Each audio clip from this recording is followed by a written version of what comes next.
చెప్పండి. ఒక చిన్న బిడ్డ పెద్ద సలహా ఇచ్చిందంట. ఏంటో చెప్పండి, చెప్తారా?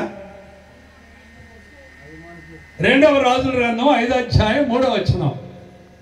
ఏమి సలహా ఇచ్చిందని చూడండి. ఒక చిన్న బిడ్డ బానిస ఐగుప్తు అనేది. ఇప్పుడు ఆ సంగతి అన్ని తలంపు చెప్తా. ఒక చిన్న బిడ్డ ఒక పెద్ద సలహా ఇచ్చిందంట. ఎంత అద్భుతం! ఇప్పుడు ఫిలిప్పు వాళ్ళ కుమార్తె ఏమి చేయాలా? అన్ని కిరీటాలు ఆశీర్వాదాలు దైవ సేవకు చెప్తూ వచ్చినారు. ఇప్పుడు చిన్న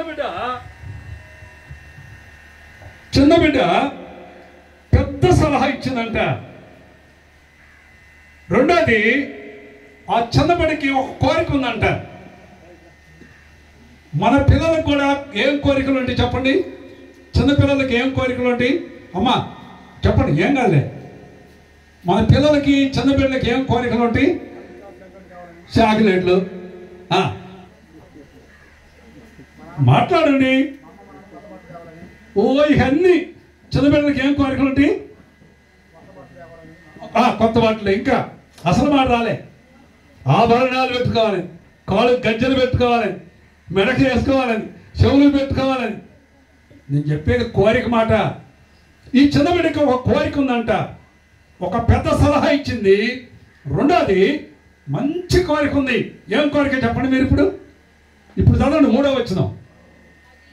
అదే 2వ రాజులు. నేను తీసినా చెప్తా, జ్ఞాపకం చేస్తాను అంతే. అది సోమ్రోన్లోనున్న ప్రవక్త దగ్గర నా ఏలినవాడు ఉండవలనని. అబ్బా, ఏం కోరికండి! బానిసకి, దాసికి, చిన్నబిడ్డకి ఏంది కోరిక? మన పిల్లలకి ఏం కోరిక ఉంటుంది? మాట్లాడండి. మన పిల్లలకి ఏం కోరిక ఉంటుంది? విశ్వాసుల పిల్లలే, బయట వాళ్ళ సంగతి వద్దు. మన పిల్లలకి ఏం కోరిక ఉంటుంది? మాట్లాడట్లేదు ఎవరు. మీకేం కోరికలు లేవా? మీ పిల్లలకు కోరలేదు మిమ్మల్ని ఎప్పుడు? కాబట్టి ఈ బిడ్డకి ఆ ఇంట్లో ఉన్నటువంటి వ్యక్తి ఎలాంటి వాడు అంటే కుష్ఠ వ్యాధి కలిగిన వాడు. ఆ అమ్మాయి ఆ బట్టలన్నీ ఉతకాలి. ఏడవలే, మా అమ్మోడు మా నాయన లేరు అని ఏడిచింది కాదు. బానిస అంటే ఎంత ప్రార్థనా పర్వాలై ఉంటుంది చిన్న బిడ్డ నుండి. బాలుడు నడవలసిన త్రోవ అని నాకు చెప్పినాడు దైవ సేవకుడు. ఏమి త్రోవ? బానిస, దాసీగా ఉంది. ఆయన నిద్రపోతున్నాడు. వింటున్నామండి? వింటున్నావా? అయ్యా నేను నిన్నే నువ్వు ఇసురుకుంది వింటున్నావా? నా మాట నాకు చాలా కష్టం అండి. ఎవరన్నా నిద్రపోయినా నా ఒప్పుకోలేను. తిట్టండి కొట్టండి కానీ దేవుడు మాట్లాడినారు. అది వచ్చింది ఎందుకు? నిద్రపోతుంది. మనం మా అల్లుడు వస్తా ఆయన లేకపోతే లేపాడు. బాగా నిద్రపోతుంటే ఫస్ట్ ఆయన దైవ సేవకుడు చెబుతుంటే, దేవుని పిల్లలు ఆశ కలిగి ఉండాలి. మనం ఎంత ఉంటుందో మన పిల్లలు కూడా అంతే ఆశ ఉంటుంది. సమయంలో ఆ చిన్న బిడ్డకి ఏం ఆశ ఉందంటే, అలాగే నా యజమానుడు ఎక్కడ ఉండాలని కోరింది? అబ్బా, దైవ సేవకుడు దగ్గర ఉండాలని కోరిందండి. ఆ కోరికను బట్టి కుష్ఠ వ్యాధి పోయింది. ఏం తీర్మానం చేసుకున్నాడు? రక్షించబడ్డాడు. 27వ వచనం, 17వ వచనం చూడండి. అదే రాజుల గ్రంథం. అప్పుడు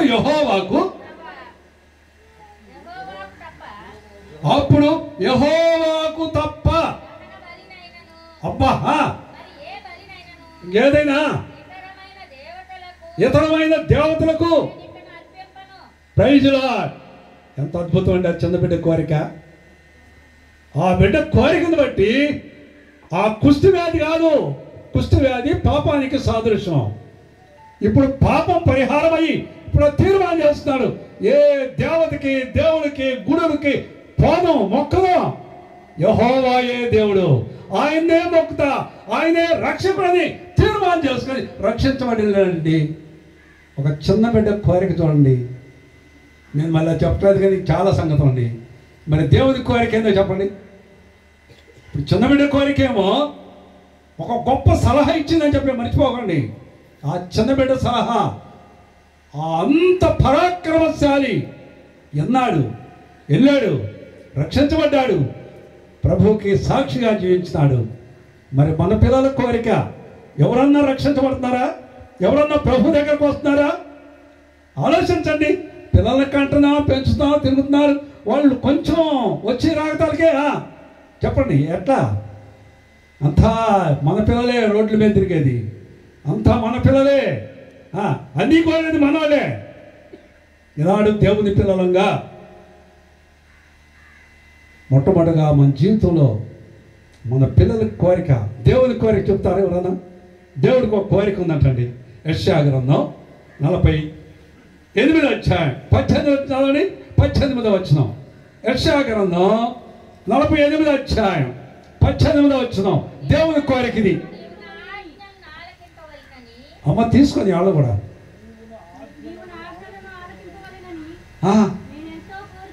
అయ్యా పిలుపు ఎవరి సంగతం మనకెందుకు? దేవుడు కోరుతున్నాడు. నీ బిడ్డ కోరికేమో రక్షించబడాలని, దైవ సేవకుల దగ్గర తన యజమాని కానీ ఎవరన్నా కానీ ఉండాలని కోరింది ఆ బిడ్డ. ఇప్పుడు దేవుని కోరిక ఏంటంటే, నువ్వు చదువు, పిలుపు చదువు. నీవు నా ఆజ్ఞలను ఆలకింపవాలనని నేనెంతో కోరుతున్నాడంట. దేవుడు కోరిక. కోరితే ఏం జరిగింది? 19వ వచనం. నీ సంతానం ఇసుక వలె విస్తారమగును, నీ గర్భఫలము. Praise Lord. ఏం చెప్తాంట? కోరిక, దేవుని కోరిక ఏంది? ఎప్పుడు దేవుడు మనల్ని నష్టం చేయాలని, ఏదో పిచ్చిగాళ్ళగా తిరగాలని, దరిద్రులుగా ఉండాలని ఎప్పుడు దేవుడి కోరిక కాదు. దేవుని కోరిక ఏంటంటే మనము మన పిల్లలు దీవించబడాలని కోరిక. యేసుప్రభు అనంగలనే నిద్రపోయేవాళ్ళు, యేసుప్రభు అనంగలనే వాడు అయిపోయినా పోదామని అనుకునేవాళ్ళు. యేసుప్రభు ఏదో తక్కువ కులపోవడం దేవుడు అని. అయ్యా అమ్మా, ప్రియ సహోదరుడా, సహోదరి, ఈ మధ్యాహ్న కాల సమయంలో ప్రభు యేసు క్రీస్తు వారు నీ కొరకు ఆ దయా కిరీటం కాదు, ముళ్ళ కిరీటం ధరించాడు. నీ పాపాల కొరకు, నా పాపాల కొరకు, అందరి పాప పరిహారం కొరకు ఆయన సిలువలో రక్తం కార్చి నిన్ను నన్ను విస్తారంగా మనం దీవించబడాలని, ఆశీర్వదించబడాలని మన కోరిక. మరొకసారి 18, 19 వచ్చిన కూడా నేనెంతో కోరుతున్నాడు. దేవుడి కోరిక ఇదండి. నువ్వా అబ్బబ్బా, నీ క్షేమము నది వలెను, అబ్బా నీ నీతి ఎట్లా సముద్ర తరంగములను ఉండను. నీ సంతానం ఇసుక వలె విస్తరించబోద్ది. నీ గర్భఫలము దాని రేణువుల వలె ఎప్పుడు కొట్టివేయబడదా? ఎప్పుడు రైతే కానీ కొట్టివేయబడదు, మరవబడదు, కొట్టివేయబడదు. ప్రభువుని అంగీకరించి నీ పాపాలు ఒప్పుకొని ఈ చిన్న బిడ్డ ద్వారా ఈ మధ్యాహ్న కాల సమయంలో నువ్వు కూడా దేవుని కోరిక ప్రకారం ఇప్పుడు నిన్ను ఆయన ఆశీర్వదిస్తాడు. అట్టి కృప మనందరికీ, ముఖ్యంగా ఫిలిప్పు, గ్రేసు వాళ్ళ బిడ్డకు, ఈ కుటుంబానికి సదాకాలం తోడై ఉండాలని ప్రార్థన చేద్దాం. చిన్న ప్రార్థన చేస్తాం. ప్రార్థన కాగానే కేక్ వస్తారు.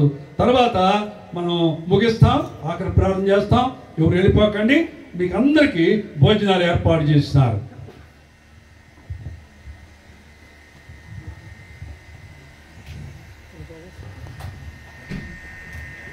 సర్వశక్తి